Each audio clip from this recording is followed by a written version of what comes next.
The antique silverware gleamed under the soft lighting of my aunt's farmhouse dining room. My cousin Belle lifted her champagne glass and tapped it with a butter knife. "Everyone some news," she announced. Her voice, honeyed and expectant. Her blonde waves shimmered as she flashed a practiced smile. "I've been invited to interview at Rayner and Locke." A hush fell. Even my uncle paused mid-carve with the turkey. Rayner and Locke, the most prestigious financial firm in the Pacific Northwest. Belnoded Pudli, Vice President of Strategy. They reached out to me directly. Of course they did. Belle had always been the golden one. Honor student, Ivy League. Every promotion handed to her with a bow. Her triumphs filled the room like perfume, intoxicating and suffocating at once. I stayed quiet, cutting my roast chicken with mechanical precision. At 41, I learned how to disappear when needed. But in this family, silence only drew attention. "Aren't you thrilled, June?" My aunt beamed. "Now that's a real position, not like." She glanced at me. "What is it you do again, dear?" I looked up. "I run a private equity firm." "Oh." Briella giggled. "You mean your little online thing?" My uncle chimed in. "You're not getting any younger, June. Time to think long term." I clenched my jaw. They didn't know about the 9-figure acquisition I was finalizing or the skyscraper my name would soon sit atop. Not yet, but they would. Soon. Very soon. My uncle raised his glass, glowing with pride for Belle. I thought about my firm's recent quarterly earnings, the kind most companies only dream of, and had to stifle a grin. "When's the interview?" I asked, keeping my tone light. "Monday morning," Belle replied, smug as ever. "Not that it matters. The job's basically mine." She paused dramatically. "The CEO requested to interview me personally." I almost laughed. I knew the email that had triggered it. Her resume had landed on my desk 2 weeks ago, forwarded from HR with a note that read, "Another legacy candidate with too much confidence. Final decision is yours, Miss Carlyle." "Well," I said, rising from my chair. "Good luck, Belle. I've got an early meeting." "Bes noch dead." "What?" "Another video call from your couch." My aunt sighed. "June, when are you going to let this little independence phase go?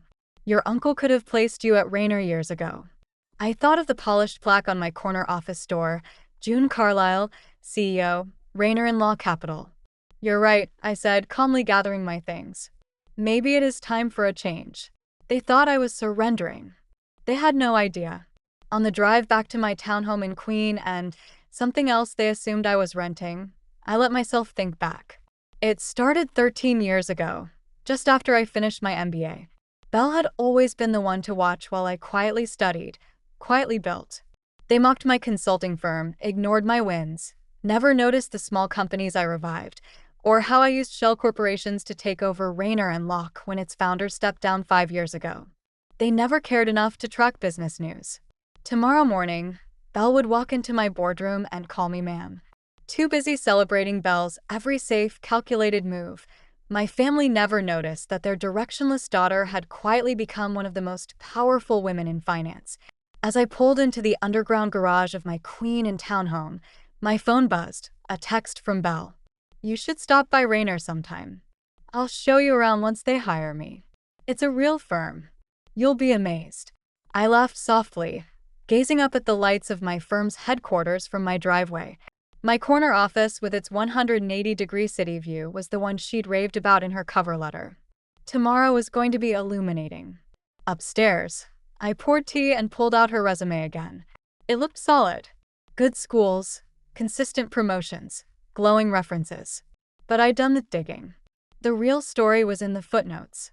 The interns she scapegoated, the reports she rebranded as her own, the trail of shortcuts masked by charm. Belle had always been a performer.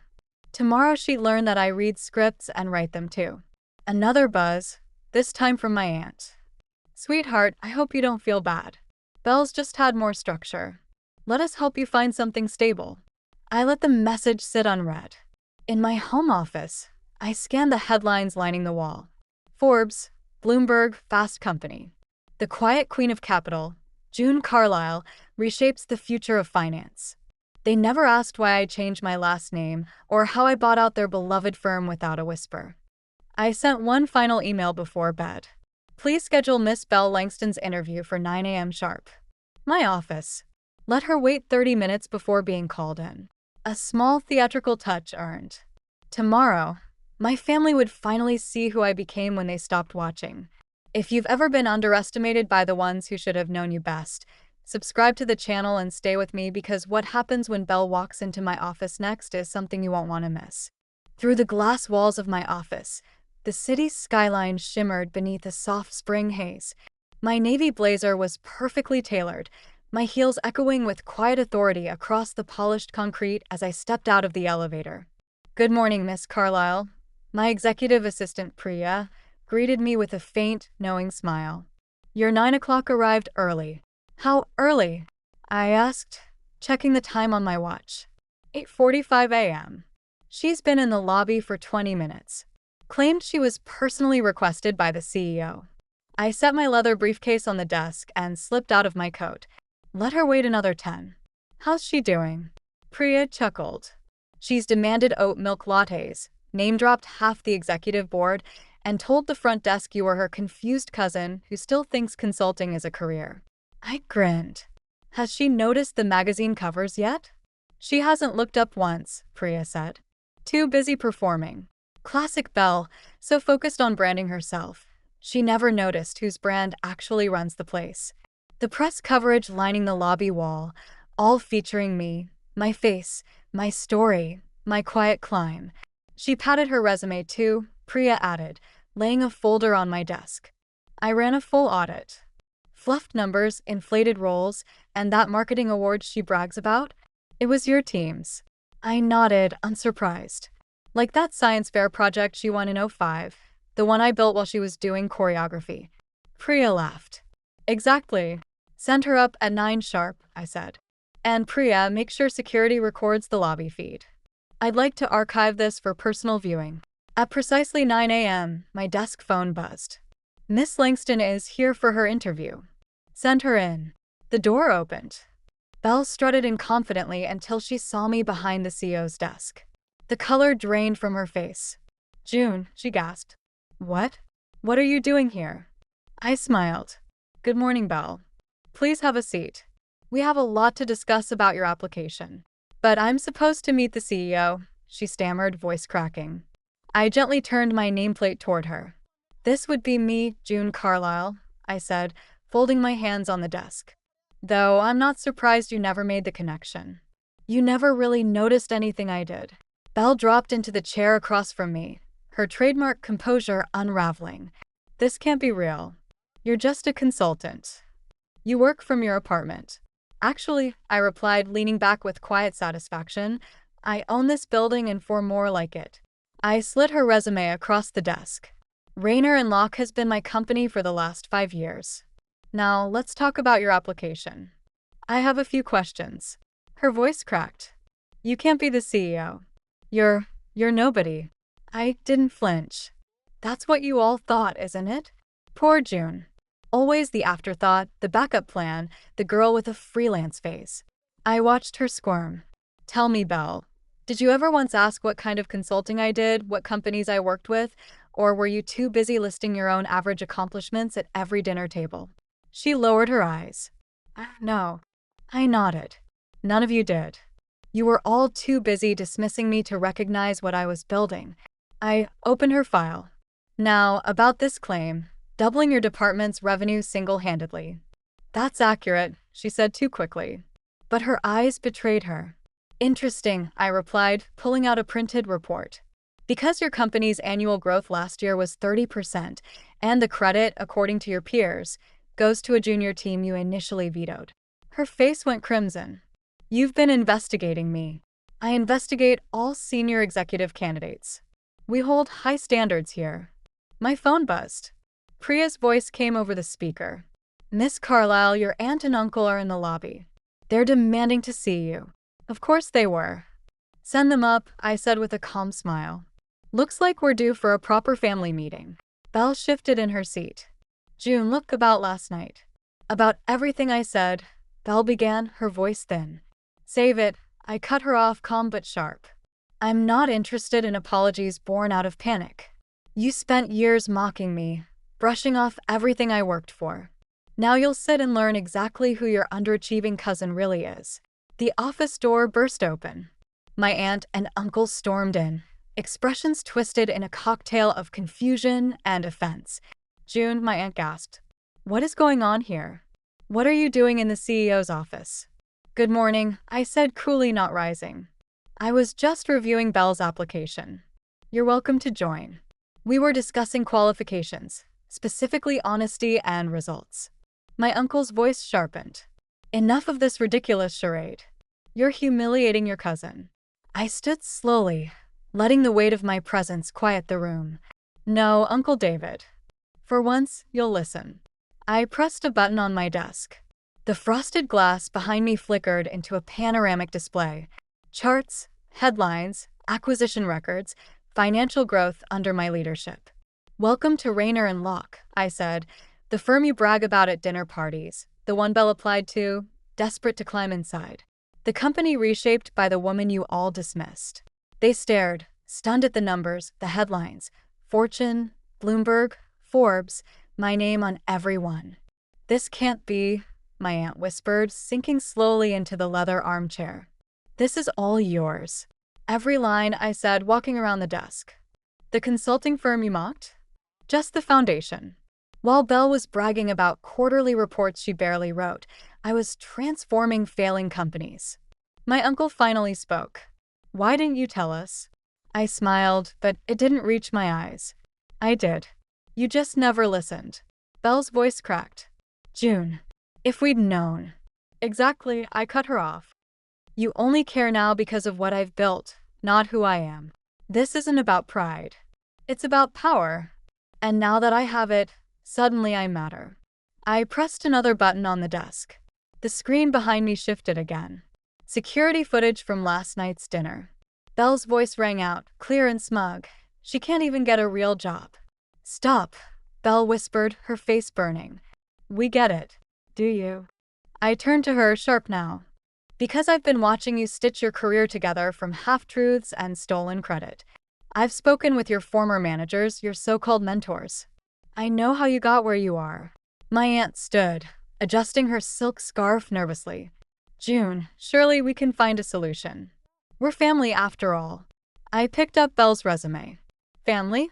Like when she took credit for my science project or when she told her college friends I dropped out because I started my firm instead of joining hers. That kind of family. I was young, Belle muttered. We all make mistakes. Yes, we do, I said coldly. And now you live with yours. There was a knock. Priya entered with a thick folder. The background investigation you requested, Miss Carlyle. Thank you, I said, flipping it open. Falsified achievements, workplace bullying reports, plagiarized campaigns. Belle's face went ghostly.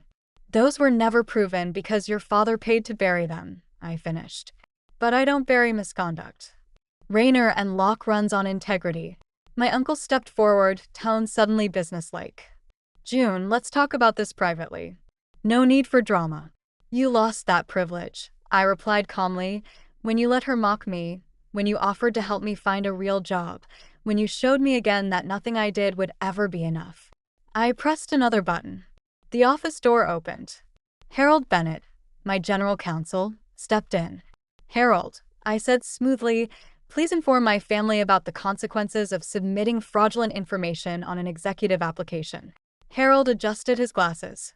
Falsifying credentials at this level is grounds for immediate disqualification and, in some cases, legal action. Silence, and I let it sit. Especially, Harold continued, if former employers choose to pursue defamation or intellectual property theft. Belle's poise shattered. You wouldn't, she gasped. You can't. Can't what? I asked, my voice calm. Protect this company? Enforce standards I expect from every other applicant, or are you asking for a pass because you're family? June, please, my aunt pleaded, her voice suddenly fragile.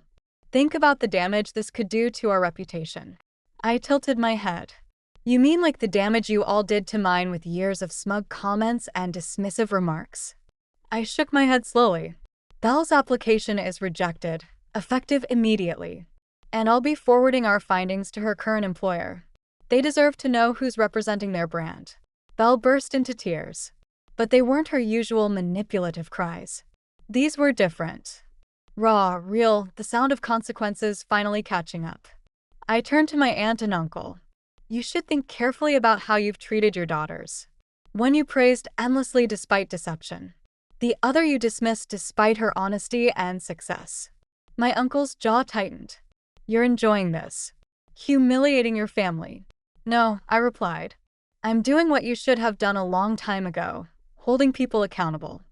I walked to the window, gazing out at the skyline I now partly owned. The worst part, I asked softly, if any of you had paid attention genuinely, you'd have known. My name has been in the business press for years. You just never looked. I turned back to them. Now, I have a board meeting. I sat down. Harold will escort you out. Belle, expect official notice in writing. June, my aunt tried again. We can fix this. We're still family. I met her eyes. We're related. But family requires respect, and I've had none. As the door closed behind them, Priya entered with coffee. You okay? She asked gently. I opened my drawer and glanced at the old family photo tucked inside of my aunt, uncle, Belle, but of my grandfather, the only one who ever believed in me without needing proof.